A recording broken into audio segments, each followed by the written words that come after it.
Estados Unidos 1973, el director de la CIA Richard Helms, ordenó que se destruyeran a toda prisa todos los documentos de un proyecto con más de 20 años. El MK Ultra. El MK Ultra era un proyecto al cual la CIA se dedicó durante 20 años. Y se realizaban pruebas y ensayos secretos e ilegales. Pero ¿cuál era el objetivo de todo esto? El objetivo era entender y controlar la voluntad del ser humano. LSD, hipnosis, técnicas psiquiátricas, terapia electroconvulsiva, torturas y algunos otros. Los métodos empleados en el proyecto eran variados y muy alejados de todo lo que se considera ético. Un año después de que el director de la CIA ordenara que se destruyeran todos los documentos del proyecto MK Ultra, el New York Times denunciaba en sus páginas que la CIA había estado realizando actividades ilegales dentro de Estados Unidos. Y por supuesto se refería al proyecto MK Ultra.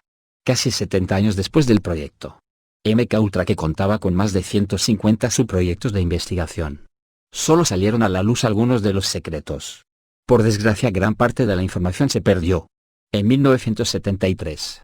Y el máximo exponente de los datos se encuentra en un informe de 1963, que sobrevivió milagrosamente. No obstante, la historia comienza mucho antes. La noche del 15 de agosto de 1951, un pequeño pueblo francés llamado Esprit se vio envuelto en un caos total. Más de 250 personas fueron invadidas por la histeria colectiva, como a punto al menos 50 de ellas terminaron en una residencia psiquiátrica. A otros 7 les fue peor y murieron. 2 de ellos por suicidio. Tiempo después informaban que el origen del brote se debía a la contaminación del pan por cornezuelo. Entre estos componentes está el ácido lisérgico, precursor del potente alucinógeno conocido como LSD. Mucho después, descubrimientos de ciertos documentos lanzaron otra hipótesis a la palestra. Pero si el pueblecito francés en vez de cornezuelo hubiera sido objeto de un experimento con LSD y otras drogas, un experimento de control mental llevado a cabo por la CIA fuera del suelo estadounidense. Aunque esta es solo una hipótesis, sostenida por un periodista de investigación. Lo cierto es que el bioquímico y también investigador Frank Olson fue uno de los hombres enviados a aquel pequeño pueblo francés llamado Esprit. Aquellas fechas, Frank Olson también estaba en distintos proyectos secretos. Frank Olson ingresó a la CIA y se unió al grupo MK Ultra, un año antes del suceso que ocurrió en aquel pueblo francés. Según salió a la luz después de su muerte, su presencia en el proyecto al que participaba supone una tremenda coincidencia, que autores como Albarelli no han dejado pasar.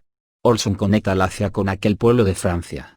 Una de las cosas que quedó potente en 1974 y en 1977, cuando se revelaron más de 20.000 páginas sobre el proyecto, es que la agencia de investigación buscaba una sustancia química para influir en la voluntad de las personas. Por ejemplo, controlarles, hacer más dóciles, conseguir confesiones y arrancar secretos. Las aplicaciones eran muchas y en la mayoría de procedimientos se utilizaban drogas alucinógenas, con el objetivo de doblegar la voluntad. Esta es otra coincidencia de Olson, que estuvo en aquel pueblo francés, y que participó en MK Ultra de forma muy activa. Saltó desde la ventana de su hotel 2 años después del incidente. Según el informe, Frank Olson saltó una madrugada de 1953. Desde la ventana de su habitación. En el 13º piso del hotel en Manhattan, Olson murió. Su compañero Robert Lasbrouille dijo que se despertó poco después de que Olson se lanzara. Si retrocedemos unas semanas atrás, Olson junto a varios de sus compañeros fueron objeto de un extraño experimento. Este experimento no fue en sentido técnico probablemente, pero sí fueron objeto de un experimento. En pleno programa secreto, el equipo científico del MK Ultra fue invitado a un retiro de trabajo, en una cabaña junto a un lago. Ahí en la noche, fueron drogados con LSD sin que lo supieran. Por desgracia no ha trascendido la intención del acto, aunque el gobierno de Estados Unidos admitió en 1970 el suceso. Lo que sí queda claro es que supuso un antes y un después en la vida de Olson. Desde ese momento Olson comenzó a plantearse seriamente dejar el proyecto y la CIA. Pero a todo esto, ¿quién era Frank Olson?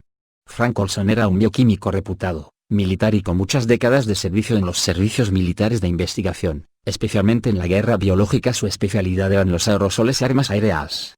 Según la investigación realizada por su familia, décadas después de su muerte, y con la ayuda de detectives y documentalistas, Olson había presenciado todo tipo de cosas en la CIA, especialmente en sus viajes a Europa. Por ejemplo, Olson contó, en sus notas privadas, cómo vio a un soldado voluntario morir echando espuma por la boca y convulsionando tras haberle administrado gas sarín. Informes leídos tras su muerte muestran que el investigador había mostrado inconformidad entre este tipo de experimentos en varias ocasiones. La familia, quien ha tenido acceso a documentos personales de Olson, afirmaron que sus viajes a los centros secretos de detención en Alemania y otras partes de Europa eran frecuentes.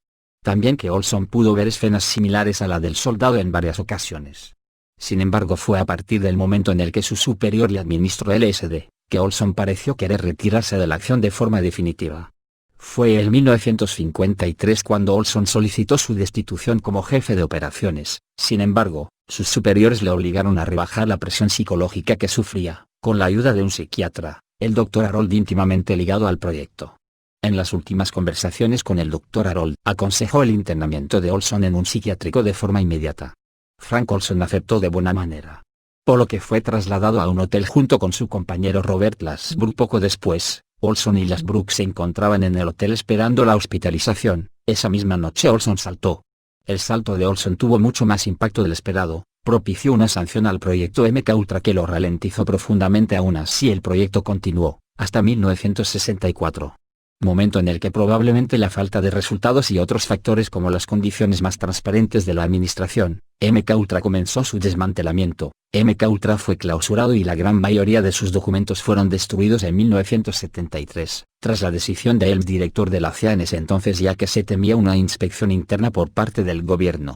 En 1975 se formaron dos comisiones. Estas se dedicaron a diseccionar las actividades de la CIA. Se dice que al menos 80 instituciones y 185 investigadores privados fueron parte del MKUltra, aunque muchos de ellos no sabrán para qué o quién lo hacían. No quedan más que los testimonios de algunos de los afectados recogidos por la comisión. Según estos, eran drogados sin saberlo y sometidos a diversos tipos de interrogatorios y pruebas. Aún quedan muchas preguntas sin respuesta. Por ejemplo, ¿dónde están todas esas personas de pruebas supuestamente muertas? ¿Qué relación hay con sucesos como el pueblo de Francia? ¿Qué sabía Olson? Cabe mencionar que en MKUltra se gastaron decenas de millones de dólares. En el año 2001 salieron algunos documentos de este proyecto al descubierto.